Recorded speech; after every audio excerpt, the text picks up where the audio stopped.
ನಮಸ್ಕಾರ ಸ್ನೇಹಿತರೆ, ಕನ್ನಡ ಕಾಮಿಕ್ ಬುಕ್ಗೆ ಎಲ್ರಿಗೂ ಸ್ವಾಗತ. ಇವತ್ತು ವಾಟ್ ಇಫ್ ಸೀರೀಸ್ನ 6ನೇ ಎಪಿಸೋಡನ್ನು ಎಕ್ಸ್ಪ್ಲೈನ್ ಮಾಡ್ತಾ ಇದ್ದೀವಿ. ಇದಕ್ಕೂ ಮುಂಚೆ ಬಂದಿರೋ ಎಪಿಸೋಡ್ಗಳ ಕಥೆಯನ್ನು ನೀವು ತಿಳ್ಕೊಳ್ಬೇಕು ಅಂತ ಹೇಳಿದ್ರೆ ಡಿಸ್ಕ್ರಿಪ್ಷನ್ನಲ್ಲಿ ಪ್ಲೇಲಿಸ್ಟ್ನ ಲಿಂಕನ್ನು ಕೊಟ್ಟಿರ್ತೀವಿ, ನೀವು ಹೋಗ್ಬಿಟ್ಟು ಕತೆ ತಿಳ್ಕೊಂಡು ಬರ್ಬೋದು. ಇನ್ನು ಈ ಎಪಿಸೋಡ್ನ ಕತೆ ಏನಪ್ಪ ಅಂತ ಹೇಳಿದ್ರೆ ವಾಟ್ ಇಫ್ 1872 ಅಂತ. ಇನ್ನು ಎಪಿಸೋಡ್ ಪೂರ್ತಿ ವರ್ಲ್ಡ್ ವೈಡ್ ವೆಸ್ಟ್ ಕಾನ್ಸೆಪ್ಟ್ನಲ್ಲೇ ತೋರಿಸಿದ್ದಾರೆ.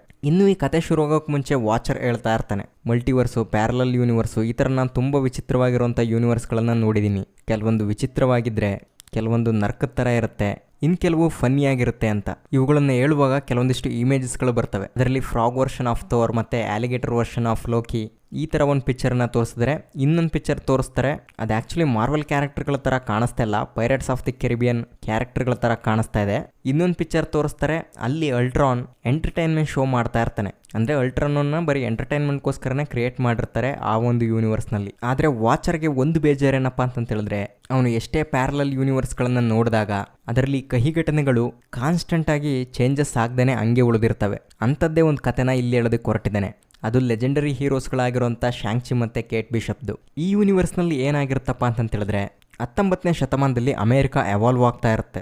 ಆ ಟೈಮಲ್ಲಿ ಬೇರೆ ಬೇರೆ ದೇಶದ ಜನಗಳೆಲ್ಲ ಅಮೇರಿಕಾಗೆ ವಲಸೆ ಬಂದ್ಬಿಟ್ಟು ಅಲ್ಲೇ ಸೆಟ್ಲ್ ಆಗಬೇಕು ಅಂತ ಹೇಳ್ಬಿಟ್ಟು ಯೋಚನೆ ಮಾಡ್ತಾ ಇರ್ತಾರೆ. ಅದೇ ಥರ ಶಾಂಕ್ಚಿ ಫ್ಯಾಮಿಲಿ ಕೂಡ ಅವರು 1860ರಲ್ಲಿ ಅಮೇರಿಕಾಗೆ ಬರ್ತಾರೆ. ಆದರೆ ಅದೇ ಟೈಮಲ್ಲಿ ವಲಸೆ ಬಂದವರಲ್ಲಿ ಕೆಲವರು ಕಣ್ಮರೆ ಆಗ್ತಾ ಇರ್ತಾರೆ. ಆದರೆ ಇದು ಯಾಕೆ ಏನು ಅಂತ ಹೇಳ್ಬಿಟ್ಟು ಯಾರಿಗೂ ಗೊತ್ತಾಗಿರಲ್ಲ. ಆದರೆ ಸುಶಾಲಿಂಗ್ ಅದನ್ನು ಕಂಡುಹಿಡಿತಾಳೆ.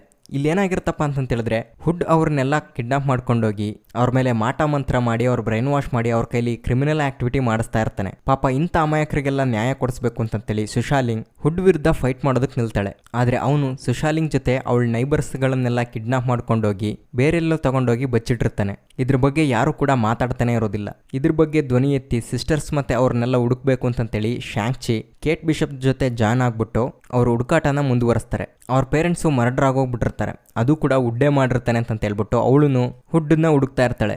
ಇಷ್ಟೊತ್ತಿಗಾಗಲೇ ಶಾಂಕ್ಚಿ ತುಂಬಾ ಫೇಮಸ್ ಆಗೋಗ್ಬಿಟ್ಟಿರ್ತಾನೆ. ಅದು ಹೆಂಗಪ್ಪ ಅಂತ ಹೇಳಿದ್ರೆ, ಅವನ ಮೇಲೇ ಒಂದು ದಂತಕತೆ ಸೃಷ್ಟಿಯಾಗಿರುತ್ತೆ. ಯಾರು ಬೆಲ್ಲನ್ನು 10 ಸಾರಿ ರಿಂಗ್ ಮಾಡ್ತಾರೋ, ಅಂದರೆ ಯಾರು 10 ಸಾರಿ ಗಂಟೆ ಹೊಡಿತಾರೋ ಆ ಜಾಗಕ್ಕೆ ಶಾಂಕ್ಚಿ ಬರ್ತಾನೆ ಅಂತ. ಅದಕ್ಕೆ ಅವನಿಗೆ 10 ರಿಂಗ್ಸ್ ಅಂತ ಹೇಳ್ಬಿಟ್ಟು ಕರಿತಾ ಇರ್ತಾರೆ. ಬದಲಾಗಿ ಫಿಲಮಲ್ಲಿ ನೋಡಿರೋ ಥರ 10 ಕಾಸ್ಮಿಕ್ ಬಳೆಗಳು, ಅದರಿಂದ ಸಿಕ್ಕಾಪಟ್ಟೆ ಪವರು ಇಂಥದ್ದೆಲ್ಲ ಏನಿಲ್ಲ ಇಲ್ಲಿ. ಅದಕ್ಕೆ ತಕ್ಕನಂಗೆ ಇಲ್ಲಿ ಜಾನ್ ವಾಕರ್ ಒಂದು ಕೆಲಸ ಮಾಡ್ತಾನೆ. ಏನಪ್ಪ ಅಂತ ಹೇಳಿದ್ರೆ, ಅವನ ಜೊತೆ ಒಂದಿಷ್ಟು ಪುಡಿ ರೌಡಿಗಳನ್ನು ಸೇರಿಸ್ಕೊಂಡ್ಬಿಟ್ಟು ಚರ್ಚಲ್ಲಿರೋ ಗಂಟೆನ 10 ಸಾರಿ ಬಾರಿಸ್ಬಿಡ್ತಾನೆ. ಆವಾಗ ಅಲ್ಲಿ ಶಾಂಕ್ಚಿ ಬರ್ತಾನೆ. ಆ್ಯಕ್ಚುಲಿ ಶಾಂಕ್ಚಿಗೆ ಬೇಕಾಗಿರೋಂಥ ಇನ್ಫಾರ್ಮೇಷನ್ ಕೂಡ ಜಾನ್ ವಾಕರ್ ಹತ್ರ ಇರುತ್ತೆ. ಆದರೆ ಜಾನ್ ವಾಕರ್ ಅವನ ಮೇಲೆ ಅಟ್ಯಾಕ್ ಮಾಡಬೇಕು ಅಂತ ಇರ್ತಾನೆ. ಕಾರಣ ಏನಪ್ಪ ಅಂತ ಹೇಳಿದ್ರೆ, ಅವನೊಬ್ಬ ಪ್ಯೂರ್ ಅಮೇರಿಕನ್ನು, ಅವನಿಗೆ ಈ ವಲಸೆ ಬಂದವ್ರ ಮೇಲೆಲ್ಲ ನಂಬಿಕೆ ಇರಲ್ಲ. ಹಂಗಾಗಿ ದಿಮಾಕಿಂದ ಈ ಕೆಲಸ ಮಾಡಿರ್ತಾನೆ. ಹಂಗಾಗಿ ಇವರಿಬ್ಬರ ನಡುವೆ ಒಂದು ಫೈಟ್ ಆಗೋಗ್ಬಿಡುತ್ತೆ. ಅಲ್ಲಿ ಶಾಂಕ್ಚಿ ಆ್ಯಟನ್ನು ಮೇಲೆ ಎಸ್ಬಿಟ್ಟು ಅದು ಕೆಳಗೆ ಬೀಳೋಷ್ಟೊಳಗಡೆ ಎಲ್ಲರೂ ಹೊಡೆದಾಕ್ಬೇಕು ಅಂತ ಹೇಳ್ಬಿಟ್ಟು ಹೊಡೆದಾಕ್ತಾನೆ ಅವನ ಫೈಟಿಂಗ್ ಸ್ಕಿಲ್ ಮೂಲಕ. ಇನ್ನೊಂದು ಕಡೆ ಕೇಟ್ ಬಿಷಪ್ ಕೂಡ ಗನ್ ತಗೊಂಬಿಟ್ಟು ದಡ ಬಡ ಒಬ್ಬೊಬ್ಬರಿಗೂ ಹಾರಿಸ್ತಾ ಇರ್ತಾಳೆ ಗುಂಡು. ಆದರೆ ಶೂಟ್ ಮಾಡೋಕ್ಕೂ ಮುಂಚೆ ಒಂದು ಡೈಲಾಗ್ ಹೇಳಿದಿದ್ರೆ ಚೆನ್ನಾಗಿರ್ತಿತ್ತು. ಎಂತದ ಬೋಳಿ ಮಕ್ಕಳು ಶೂಟ್ ಮಾಡ್ಬೇಕಾ? ಈಗ ಈ ಸೀನ್ಗೊಂದು ಕಳೆ ಬಂತು. ಇನ್ನು ಆ ಪುಡಿ ರೌಡಿಗಳನ್ನೆಲ್ಲ ಶಾಂಕ್ಚಿ ಹೊಡೆದಾಕಿ ಜಾನ್ ವಾಕರ್ಗೆ ಒಂದು ಕ್ವಶನ್ ಕೇಳ್ತಾನೆ. ರೈಲ್ವೆ ಟ್ರ್ಯಾಕನ್ನು ರೆಡಿ ಮಾಡ್ತಿದ್ದಂಥ ಕಾರ್ಮಿಕರು ಟ್ರೈನ್ ಸಮೇತ ಕಾಣೆಯಾಗಿದ್ದಾರೆ. ಇದೆಲ್ಲ ಉಡ್ ಕೆಲಸ ಅಂತ ಗೊತ್ತು, ಅದು ಯಾವ ಕಡೆ ಹೋಯ್ತು ಹೇಳು ಅಂತಂತೇಳಿ. ಇಷ್ಟೆಲ್ಲ ಓದೇ ತಿಂದ್ರೂ ಜಾನ್ ವಾಕರ್ ಅವನ ಕೊಬ್ಬನ್ನು ಬಿಟ್ಟಿರೋದಿಲ್ಲ.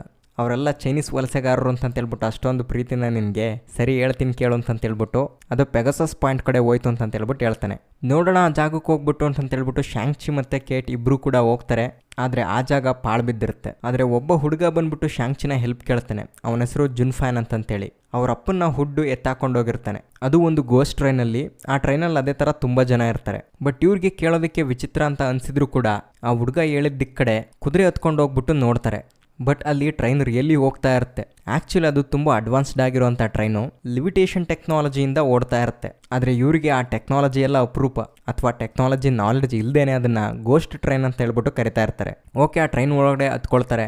ಒಂದೊಂದೇ ಕಂಪಾರ್ಟ್ಮೆಂಟನ್ನು ನೋಡ್ಕೊಂಡೋದಂಗೆ ಒಂದು ಕಂಪಾರ್ಟ್ಮೆಂಟ್ ತುಂಬ ಆ ಟ್ರೈನಿಗೆ ಬೇಕಾಗಿರೋಂಥ ಎನರ್ಜಿ ಸೋರ್ಸೇ ಇರುತ್ತೆ. ಅದನ್ನು ನೋಡ್ಬಿಟ್ಟು ಶಾಂಕ್ಚಿ ಇದು ಸ್ಟಾರ್ಕ್ ಟೆಕ್ನಾಲಜಿ ಇರ್ಬೋದು ಅಂತ ಹೇಳ್ತಾನೆ. ಅಂದರೆ ಆ ಯೂನಿವರ್ಸ್ನಲ್ಲಿ ಆಲ್ರೆಡಿ ಸ್ಟಾರ್ಕ್ ಎಕ್ಸಿಸ್ಟ್ನಲ್ಲಿ ಇರ್ತಾನೆ.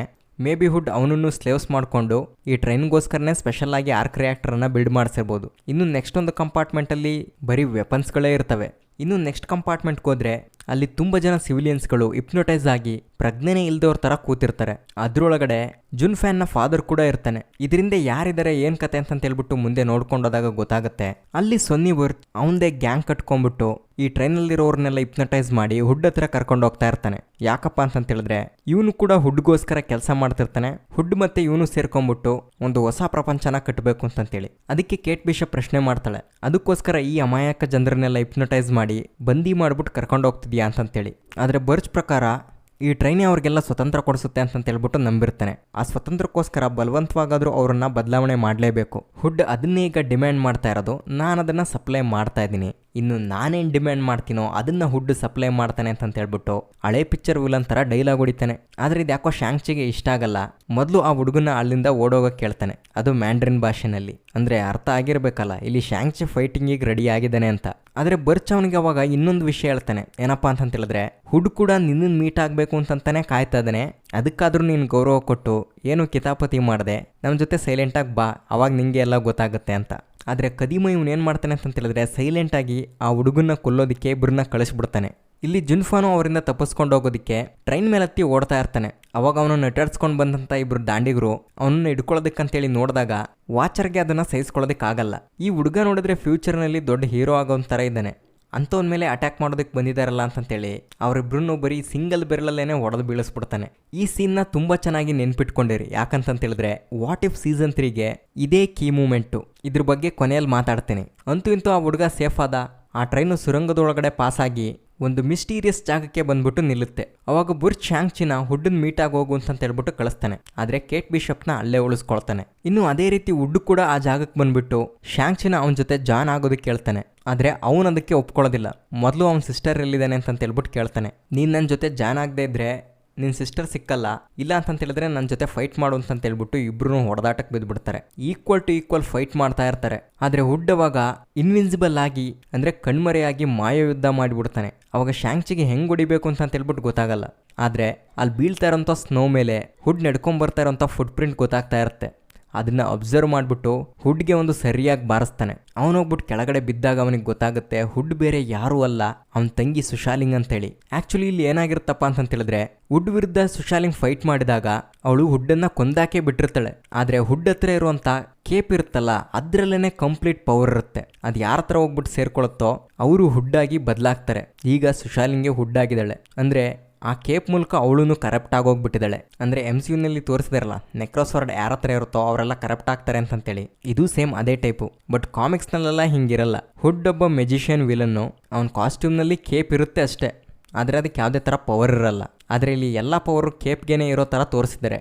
ಓಕೆ ಇರಲಿ. ಇನ್ನು ಕತೆ ಕಡೆ ಬರೋದಾದರೆ ಇಲ್ಲಿ ಸುಶಾಲಿಂಗ್ ಐಡಿಯಾ ಏನಾಗಿರುತ್ತೆ ಅಂತಂತೇಳಿದ್ರೆ ಅಮೇರಿಕಾದಲ್ಲಿರುವಂಥ ಮೈಗ್ರೇಟ್ಸ್ಗಳಿಗೆ ಅಂದರೆ ವಲಸೆ ಬಂದಿರೋರಿಗೆ ಅಲ್ಲಿ ಯಾವುದೇ ಥರ ಸೇಫ್ಟಿ ಇರೋದಿಲ್ಲ. ಹುಡ್ಡಿಲ್ಲ ಅಂತಂತೇಳಿದ್ರೆ ಇನ್ನೊಬ್ರು ಯಾರಾದರೂ ತೊಂದರೆ ಕೊಡ್ತಾರೆ. ಹಂಗಾಗಿ ಅವರೆಲ್ಲರೂ ಕಿಡ್ನಾಪ್ ಮಾಡ್ಕೊಂಬಂದು ಅವ್ರನ್ನ ಹಿಪ್ನಟೈಸ್ ಮಾಡಿ ಅವಳು ಹೇಳ್ದಂಗೆ ಕೇಳೋ ಥರ ಮಾಡ್ಕೊಂಬಿಟ್ಟು ಅವ್ರಿಗೋಸ್ಕರನೇ ಒಂದು ಹೊಸ ಪ್ರಪಂಚ ಕಟ್ಟಬೇಕು ಅಂತಂತೇಳ್ಬಿಟ್ಟು ಅಂದ್ಕೊಂಡಿರ್ತಾಳೆ. ಅದನ್ನೇ ಶಾಂಕ್ಚಿ ಹತ್ರನೂ ಹೇಳ್ತಾಳೆ. ಆದರೆ ಅವನಿದಕ್ಕೆ ಒಪ್ಪೋದಿಲ್ಲ. ಒಬ್ಬ ವ್ಯಕ್ತಿಗೆ ಸ್ವತಂತ್ರ ಕೊಡಿಸ್ತೀನಿ ಅಂತಂತೇಳಿ ಮತ್ತೆ ಅವನನ್ನು ಕೂಡಾಕೋದು ಸ್ವತಂತ್ರ ಕೊಟ್ಟಂಗೆ ಆಗಲ್ಲ, ಅದಕ್ಕೆ ಯಾವುದೇ ಥರ ಮೀನಿಂಗ್ ಇರಲ್ಲ ಅಂತ. ಇತ್ಲ ಕಡೆ ಅವಳಿಗೆ ಸರೆಂಡರ್ ಆಗೋಕ್ಕೂ ಅವನ ಕೈಲಿ ಆಗ್ತಾ ಇಲ್ಲ, ಅವಳ ಜೊತೆ ಫೈಟ್ ಮಾಡೋದಕ್ಕೂ ಆಗ್ತಾ ಇಲ್ಲ. ಅಂಥ ಸಂದಿಗ್ಧ ಪರಿಸ್ಥಿತಿಗೆ ಸಿಗಾಕೊಂಡ್ಬಿಟ್ಟಿರ್ತಾನೆ. ಆದರೆ ಸುಶಾಲಿಂಗ್ ಮಾತ್ರ ಶಾಂಕ್ಚಿನ ಕೊಲ್ಲೋದಿಕ್ಕೇ ರೆಡಿಯಾಗಿರ್ತಾಳೆ. ಇನ್ನೊಂದು ಕಡೆ ಕೇಟ್ ಬಿಷಪ್ಗೂ ಕೂಡ ಇದೇ ಥರ ಹಿಪ್ನಟೈಸ್ ಮಾಡೋದಕ್ಕೆ ಶುರು ಮಾಡಿರ್ತಾನೆ ಬರ್ಚ್. ಅವನ ಹತ್ರ ಮ್ಯೂಸಿಕ್ ಬರೋ ಥರ ಒಂದು ಕಾಂಪಸ್ ಇರುತ್ತೆ. ಅದನ್ನ ಇಟ್ಕೊಂಡು ಕೇಟ್ ಬಿಷಪ್ನು ಕೂಡ ಹಿಪ್ನಟೈಸ್ ಮಾಡೋದಕ್ಕಂತೇಳಿ ನೋಡ್ತಾ ಇರ್ತಾನೆ. ಜೊತೆಗೆ ಅವ್ರ ಪೇರೆಂಟ್ಸನ್ನು ಕೊಂದಿದ್ಯಾರು ಅಂತಂತನೂ ಕೂಡ ಅವನು ರಿವೀಲ್ ಮಾಡ್ತಾನೆ. ಅದು ಹುಡ್ಡಲ್ಲ, ಖುದ್ದು ಅವನೇ ಕೊಲೆ ಮಾಡಿರ್ತಾನೆ. ಕಾರಣ ಏನಪ್ಪ ಅಂತಂತೇಳಿದ್ರೆ ಯಾವುದೋ ಹಳೆ ವ್ಯವಹಾರಕ್ಕೋಸ್ಕರ. ಆದರೆ ಜನರನ್ನ ಕೊಲ್ಲೋದು ಅಂತಂತೇಳಿದ್ರೆ ಅವನಿಗೊಂಥರ ಖುಷಿ, ಅವನೊಂಥರ ಸೈಕೋ ಕಿಲ್ಲರ್ ಆಗಿರ್ತಾನೆ. ಹಂಗಾಗಿ ಈ ಕೆಲಸ ಮಾಡಿರ್ತಾನೆ. ಇನ್ನೊಂದು ಕಡೆ ಜುನ್ಫಾನ್ ಇದನ್ನೆಲ್ಲ ಬಚ್ಚಿಟ್ಕೊಂಡು ನೋಡ್ತಾ ಇರ್ತಾನೆ.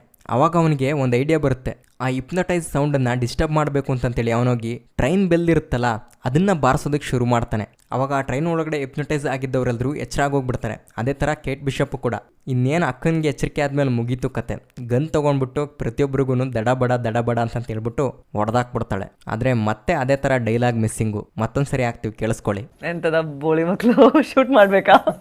ಇನ್ನು ಅದೇ ಫ್ಲೋನಲ್ಲಿ ಬಂದ್ಬಿಟ್ಟು ಸುಶಾಲಿಂಗ್ ಕೂಡ ಹೊಡೆದಾಕ್ತಾಳೆ. ಆದರೆ ಅವಳಿಗೆ ಗೊತ್ತಿರಲ್ಲ ಅವಳು ಶಾಂಕ್ಚಿ ತಂಗಿ ಅಂತಂತೇಳಿ. ಅದು ಹುಡ್ ಅಂತ ಅನ್ಕೊಂಡಿರ್ತಾಳೆ. ಆದರೆ ಅವಳೀಗ ಸಾಯೋಂಥ ಪರಿಸ್ಥಿತಿಗೆ ಬಂದಿರ್ತಾಳೆ, ಇನ್ನೇನು ಸತ್ತೋಗೋದ್ರಲ್ಲಿ ಇರ್ತಾಳೆ. ಅವಾಗ ಆ ಕೇಪ್ ಕೂಡ ಅವಳನ್ನ ಬಿಟ್ಟೋಗುತ್ತೆ. ಅಂದರೆ ಒಂದು ರೀತಿ ಡಾಕ್ಟರ್ ಸ್ಟ್ರೇಂಜ್ ಹತ್ರ ಲಿಮಿಟೇಷನ್ ಆಫ್ ಕ್ಲಾಕ್ ಇರುತ್ತಲ್ಲ, ಸೇಮ್ ಅದೇ ಥರ ಇದಕ್ಕೂ ಏನಾದರೂ ಜೀವ ಇದೆಯಾ ಅಂತ ಹೇಳ್ಬಿಟ್ಟು ಅನಿಸ್ಬಿಡುತ್ತೆ. ಕೊನೆ ಸೀನನ್ನು ನೋಡಿದಾಗ ಅದು ಹಾರ್ಕೊಂಡು ಬೇರೆ ಕಡೆ ಹೋಗುತ್ತೆ. ಇನ್ನು ಶಾಂಕ್ಚಿನೂ ಕೂಡ ಅರ್ಥ ಮಾಡ್ಕೊಳ್ತಾನೆ, ಸುಶಾಲಿಂಗ್ ಆಗೋದಕ್ಕೆ ಉಡ್ಡೇ ಕಾರಣ, ಅದಕ್ಕೆ ಕೇಟ್ ಬಿಷಪ್ದೇನು ತಪ್ಪಿಲ್ಲ ಬಿಡು ಅಂತಂತೇಳಿ. ಆ್ಯಕ್ಚುಲಿ ಈ ಮೆಚುರಿಟಿ ಲೆವೆಲ್ಗೆ ಆ ಕ್ಯಾರೆಕ್ಟರ್ ಅಷ್ಟೊಂದು ಗ್ರೇಟ್ ಆಗಿರೋದು. ಅದನ್ನು ನಾವು ಶಾಂಕ್ಚಿ 10 Rings ಸಿನಿಮಾದಲ್ಲೂ ಕೂಡ ಅಬ್ಸರ್ವ್ ಮಾಡಿದ್ದೀವಿ. ಇನ್ನು ಅಲ್ಲಿನ ಜನಗಳೆಲ್ಲ ಫ್ರೀ ಆಗಿಬಿಟ್ಟು ಅವ್ರವ್ರ ಜಾಗಕ್ಕೆ ವಾಪಸ್ ಬರ್ತಾರೆ. ಎಲ್ಲರೂ ಖುಷಿಯಾಗಿರ್ತಾರೆ. ಅವಾಗ ಮತ್ತೆ ಯಾರೋ ಅದೇ ಥರ 10 ಸಾರಿ ಬೆಲ್ ಹೊಡಿತಾರೆ. ಶಾಂಕ್ಚಿ ಅವ್ರಿಗೆ ನ್ಯಾಯ ಕೊಡಿಸೋದಕ್ಕೋಸ್ಕರ ಕೇಟ್ ಬಿಷಪ್ ಜೊತೆ ಹೊರಟ್ಬಿಡ್ತಾನೆ. ಒಟ್ಟಾರೆ ಇದು ಹ್ಯಾಪಿ ಎಂಡಿಂಗ್ ಆಯಿತು ಅಂತ ಹೇಳ್ಬಿಟ್ಟು ವಾಚರು ಖುಷಿ ಪಡ್ತಾ ಇರ್ತಾನೆ. ಆಗದೆ ಇನ್ನೇನು ಮಾಡುತ್ತಪ್ಪ ನೀನು ಸೆಂಟ್ರಲ್ ಕೈ ಹಾಕಿದ್ರೆ ಅಂತಂತೇಳಿ ದಿ ಎಮಿನೆನ್ಸ್ ಬಂದ್ಬಿಟ್ಟು ಅವನಿಗೆ ಹೊಡೆದ್ಬಿಡ್ತಾನೆ. ಇಷ್ಟಕ್ಕೆ ಈ ಎಪಿಸೋಡು ಮುಗ್ದೋಗುತ್ತೆ. ಇನ್ನು ಮುಂದಿನ ಎಪಿಸೋಡ್ನಲ್ಲಿ ಈ ಒಟ್ಟಿಗೆ 3 ಜನ ವಾಚರ್ ಸೇರ್ಕೊಂಡ್ಬಿಟ್ಟು ಸರಿಯಾಗಿ ಇಟ್ಟವ್ರೆ ಬಗಣಿಗೂಟ. ಅದೇನು ಅಂತ ಹೇಳ್ಬಿಟ್ಟು ನೆಕ್ಸ್ಟ್ ವಿಡಿಯೋದಲ್ಲಿ ತಿಳ್ಕೊಳ್ಳೋಣ. ಈ ವಿಡಿಯೋ ನೋಡಿದ್ದಕ್ಕಾಗಿ ಧನ್ಯವಾದಗಳು.